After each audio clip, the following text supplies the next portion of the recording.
It's been a while, Kate. I was bewildered.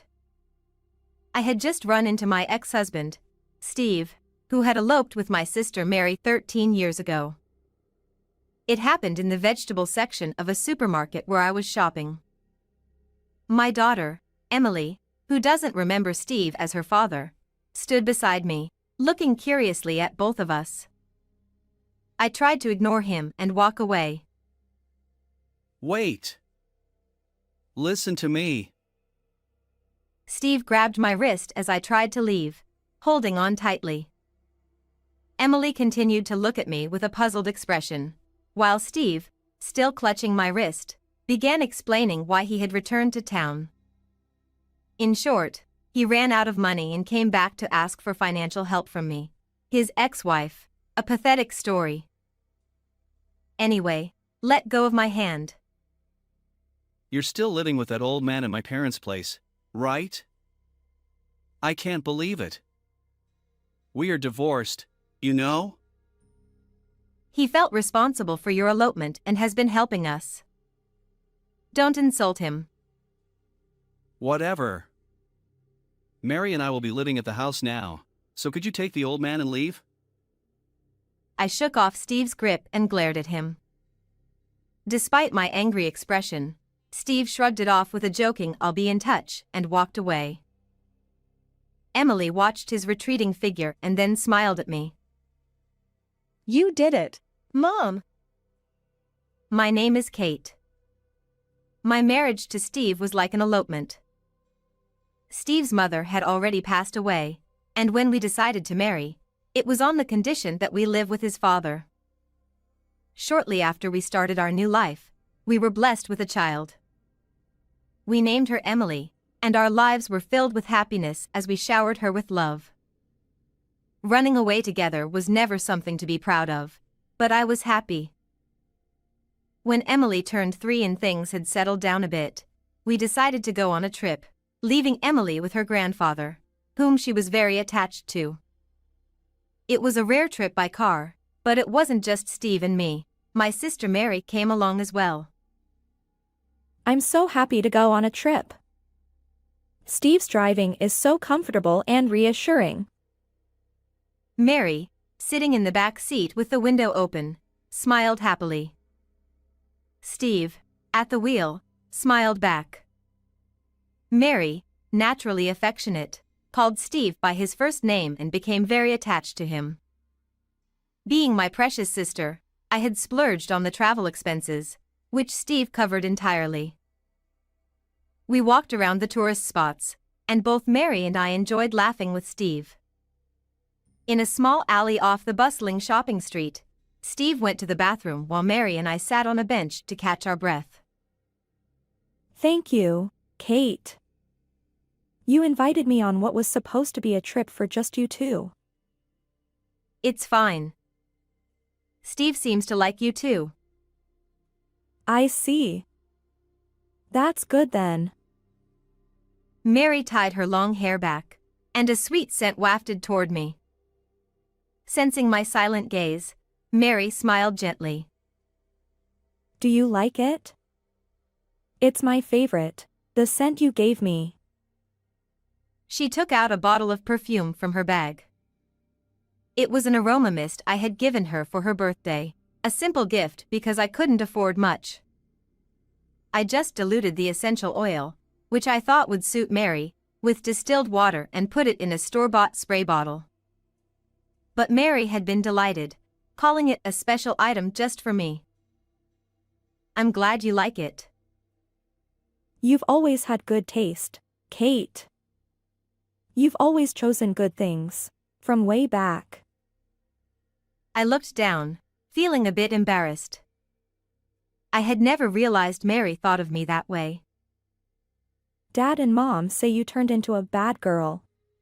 But to me, you've always been someone to look up to. Her words felt strangely out of place, making me a bit worried. Maybe I sensed she was about to leave or something. If you ever need help, tell me. Steve and I will always be on your side. When Steve returned, Mary immediately stood up, pulling Steve's arm playfully and urging him to hurry. It had been a long time since I had walked outside feeling so calm since Emily was born. After a tiring day of walking, we had a delicious dinner and fell asleep as soon as we returned to the hotel. It must have been around 2 a.m. I woke up to the sound of the hotel room door opening. "What's going on?"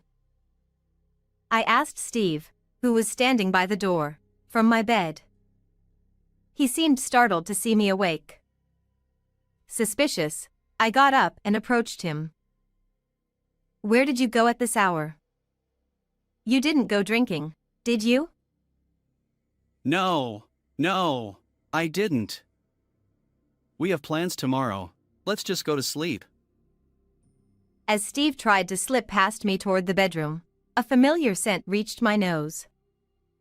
In the confined space of the hotel room, the aroma spread. It was unmistakably the scent of the aroma Mary had been wearing.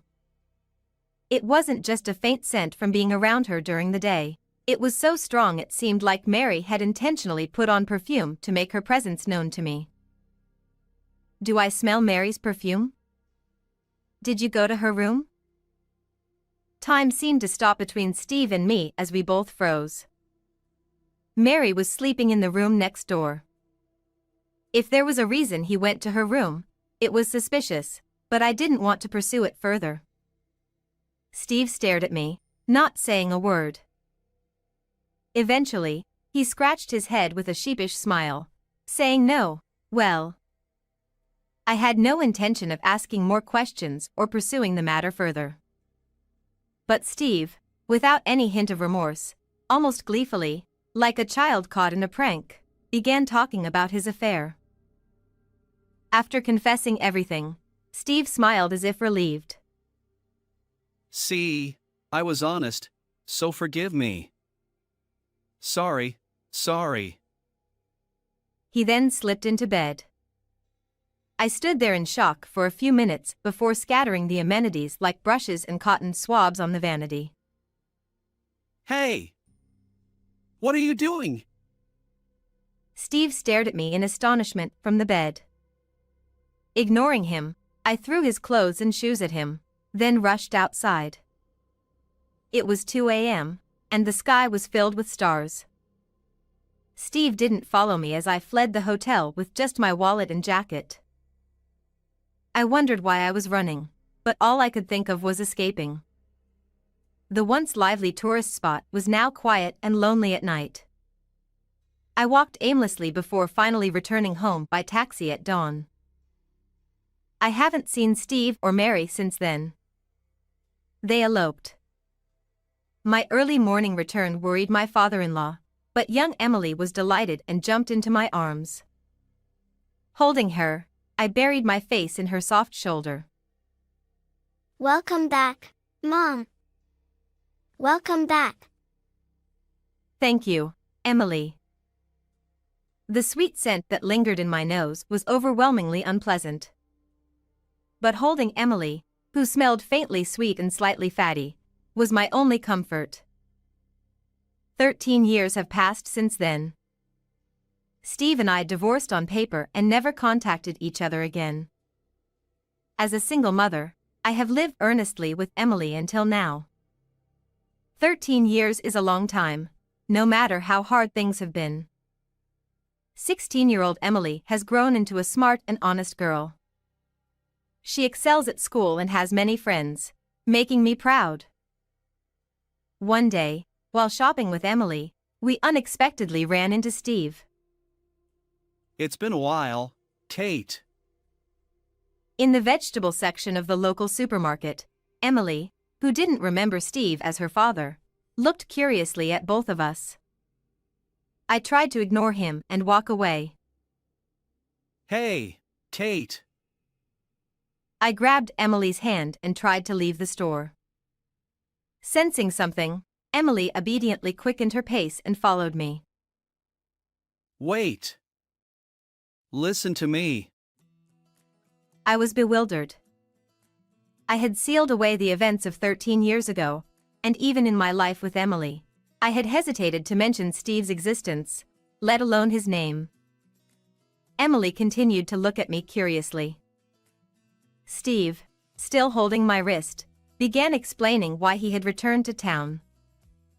As always, Steve had been terrible with money, moving from job to job, and when he ran out of savings, he returned to his hometown. He spoke with an amused smile, as if it was someone else's problem. Just let go of my hand. You're still living with that old man at my parents' place, right? I can't believe it. We're divorced, you know? Your father felt responsible for your elopement and has been helping us. Don't insult him. Whatever. Mary and I will be living at the house now, so could you take the old man and leave? I shook off Steve's grip and glared at him. No matter how angry I looked, Steve shrugged it off with a playful "I'll be in touch" and walked away. Emily watched him leave and squeezed my hand tightly. When we got home, I received a message on my phone. I didn't know how he got my number, but it was from Steve, asking me to vacate the house in a month, with a cute emoji attached. I could imagine Steve's nonchalant smile and Mary looking down at me. 1 month. I murmured quietly. Emily, who had been peering at my phone from behind, asked, "What is this?" After a few seconds of hesitation, I decided to tell her that the man we met was her biological father and that he was now homeless and needed a place to stay. After hearing the story, Emily clapped her hands lightly and smiled brightly. Good job, Mom. What? I mean, that house is. Her words made me smile despite myself. For a long time, Emily, my father-in-law, and I lived in that house. It had an air of history and dignity, with its faded white walls and roof. The whole house seemed to lean slightly, though I couldn't be sure if it was just my imagination. The garden was overgrown with weeds due to lack of time to mow, and daughter plants spread their vines all over the ground. Opening the front door made the wooden floor creak. When young Emily came home from school, she would run across the floor, making it echo as she headed to the kitchen. We were poor and couldn't afford many things we wanted, but I have a certain feeling in my chest even now. I was desperate to make Emily and myself happy. A month had passed since I reunited with Steve after 13 years. My phone rang, showing Steve's name on the screen. I took a deep breath before answering. Hey, Kate! The key to the house isn't working. Are you not home? That house has been empty for 5 years. The real estate company manages the keys, so I can't open it for you. What? What do you mean? Then where are you living now? I didn't answer that question and quietly closed my eyes. I remembered after my divorce from Steve, my father-in-law bowing deeply and shedding tears. He sincerely apologized for what his son had done and offered financial support. At that time, I didn't have a steady job, so I started working at the local sheet metal factory he managed. There were only a few employees, and the factory was a subcontractor for a major company. I couldn't do the heavy work of processing iron plates, so I helped with accounting and sales, doing my best. It was a male-dominated workplace and clientele, and I always felt out of place. The few young male employees constantly looked down on me. I lacked physical strength and knowledge. With Emily to care for, I couldn't do overtime and often clenched my teeth in frustration. When one of the employees, whose face I can't even remember now, told me, "After all, you grew up as a spoiled child," I cried at home where Emily wouldn't see. But I kept working harder than anyone, increasing my industry knowledge and connections. I wanted to fill the void of a missing father for Emily with money. Money. I wanted money. I wanted to buy Emily the clothes and food she liked, anything she wanted. Even if it was tough, I wanted to smile in front of Emily and remain a strong mother. Eventually, the company's management improved significantly. I developed a system that allowed precise processing and quick delivery in the sheet metal industry, and I earned a high position in the company. Now, I live a stable life financially and have been living in a luxury condominium with a concierge for 5 years. Originally, Emily and I had no plans to live in such a luxurious place. But my father-in-law, who had been living with us, told me, Kate, thank you so much for everything until now. I can't thank you enough. "It's not that.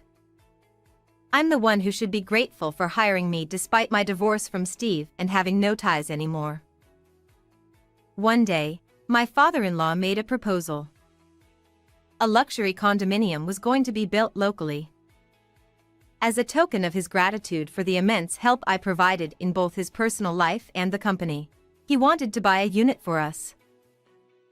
From now on, you and Emily should live together. "That's too much. I plan to stay in this house forever." My father-in-law shook his head. As he aged, I had some concerns about his personal life. Anticipating my worries, he smiled and said he would also buy a separate unit in the same condominium to live in. This house is very old now. Emily must be embarrassed. Don't worry, I've thought about college fees and coming-of-age ceremony costs. I'm not worried about money. I'm not dissatisfied with our current life. I'm sure Emily feels the same way. I know, I understand, but The house was indeed old. The exterior, in particular, was in terrible condition, with peeling white paint making it look bad. Emily never brought friends home, likely out of embarrassment. I should have decided this sooner. I was too focused on work and didn't pay enough attention to our daily lives. The path my father-in-law and I walked was never smooth. There were unstable times in the company's management. We lost jobs when clients went bankrupt, and employees had accidents. But no matter how tough things got, we faced them together, supporting each other. Our relationship was more than just boss and employee. We became comrades who overcame hardships together. All right. If buying the condo is for Emily and me, I would be happy. Thank you. Yes, I am deeply grateful to both of you. But I have one condition. My condition was that we wouldn't live in separate rooms in the condominium but live together. My father-in-law was surprised and confused by my proposal, but I continued without hesitation. It's wonderful to move into a new, comfortable home. But we are family, so living together is natural, right? Kate, that's very kind, but Emily needs a grandfather since she doesn't have a father. Please, for Emily's sake, live with us. I always wanted to repay my father-in-law, who supported me and Emily so desperately when we were abandoned by Steve. Running a factory was never easy. He was always working at the factory. Even on days when heavy snow forced employees to take leave, I vividly remember him working alone in the factory. There were times when the workload exceeded what the employees could handle. My father-in-law stayed and worked long after sending the other employees home. Whenever I worried about him working too hard and spoke to him, he would always say, Kate, spend as much time as possible at home with Emily. Don't worry. If you need money, just tell me. True to his word, he never failed to support our living situation. He also tried to make sure Emily, who didn't have a father, wouldn't feel lonely by pushing me to attend her school events. Today is fine. It's just a sports day. I haven't participated much before. Go to Emily's event. Don't worry about work. I knew my elderly father-in-law was straining himself at work. but he never showed it and always remained strong in front of me. At the sports day, watching Emily running hard on the lively field, I saw her wave at me with a big smile. I always wanted to repay my father-in-law for his support. Though he was initially speechless at my suggestion, he eventually sighed and gently placed his hand on my shoulder. I'm old now, and I might not be able to support you and Emily much longer. You've supported us more than enough. Now it's my turn to support. I might become a burden to you and Emily one day. I stared into his eyes. There were unspoken feelings. He was an essential and precious family member to both Emily and me. Please live with us for Emily's sake. If you bring up Emily, I can't refuse. But it's true. She needs her grandfather. Kate, you are an excellent saleswoman. Thank you. Really, thank you. And so, Emily, my father-in-law, and I started our new life in the luxury condominium. 5 years have passed since then. The old house where we spent so much time is now empty. Sometimes, when my father-in-law passed by it, he would lament how sad it was that no new residents moved in. Even though it had been entrusted to a real estate company, it pained him to see the house becoming a ruin. Emily knew his feelings, so when she heard that Steve planned to live there, she was happy for him.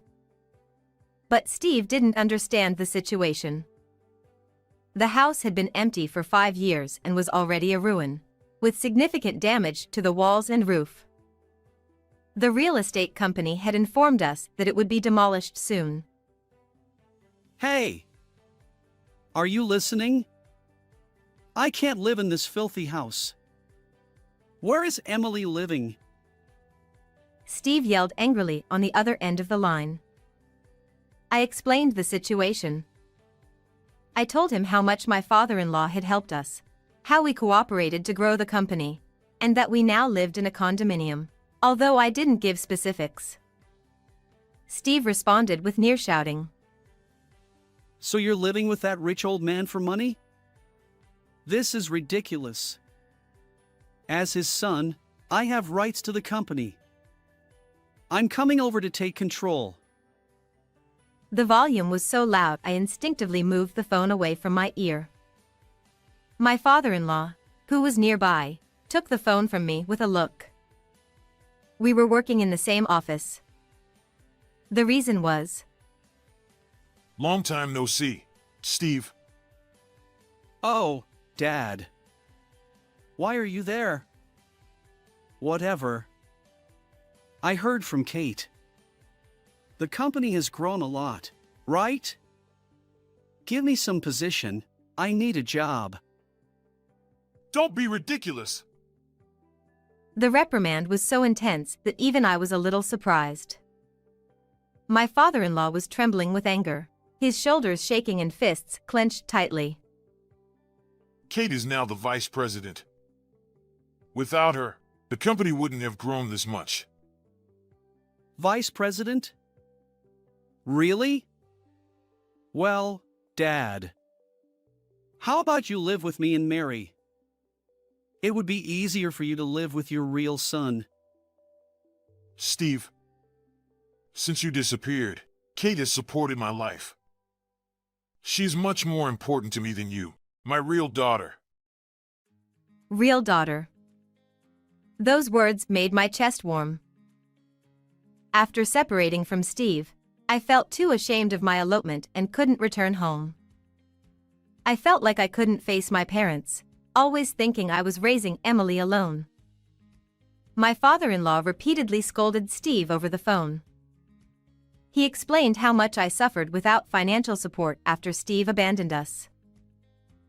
I'm much better now, but I wasn't in good health. Without Kate, I might not have made it. You're exaggerating. From now on, I'll support you. Let's work together. Steve, let me make this clear. You are disowned. Don't call again. Without waiting for Steve's response, he hung up. Only my father-in-law and I were in the office. We looked at each other and burst into laughter. We didn't need words. We had become like a real father and daughter. I hadn't raised Emily alone. I was grateful from the bottom of my heart to have a genuinely kind father who laughed with me. Steve never contacted us again. He had always lived like a drifter, so no one worried about his disappearance. But 3 months later, my phone rang with an unknown caller ID. It was my day off, and I was at home.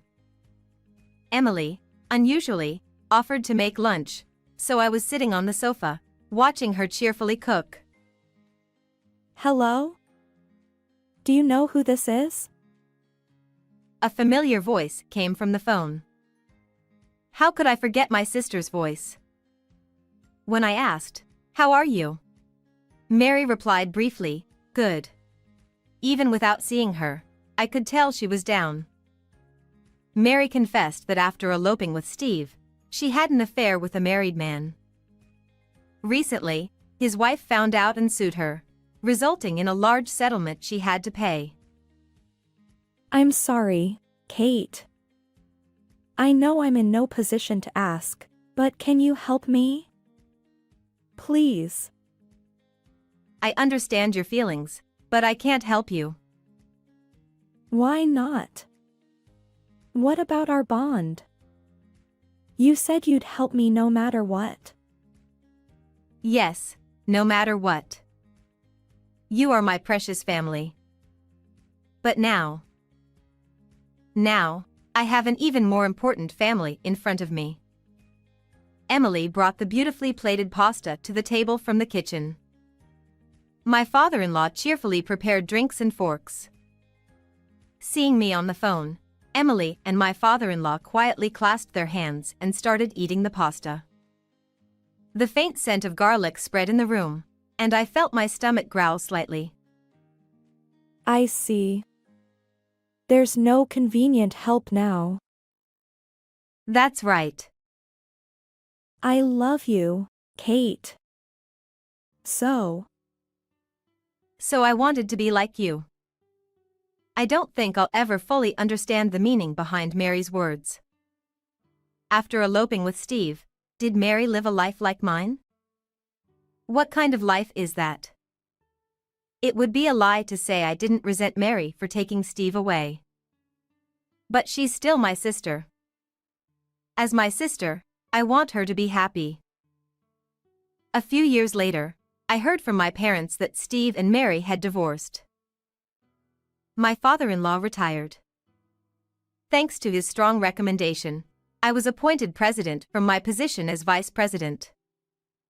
Being a female president in a male-dominated industry is challenging. But those who help me are the young men who once worked with me at the small factory. Now, I lead a busy yet fulfilling life. Will my parents, who opposed my elopement and subsequent divorce, acknowledge me now that I live for work? Will they mourn the life I've led through many choices? My life, with all its decisions, is not a mistake. Someday, I want to visit my parents with Emily. Will you praise me then, Dad, Mom? How was today's story? Please subscribe to the channel. See you in the next video.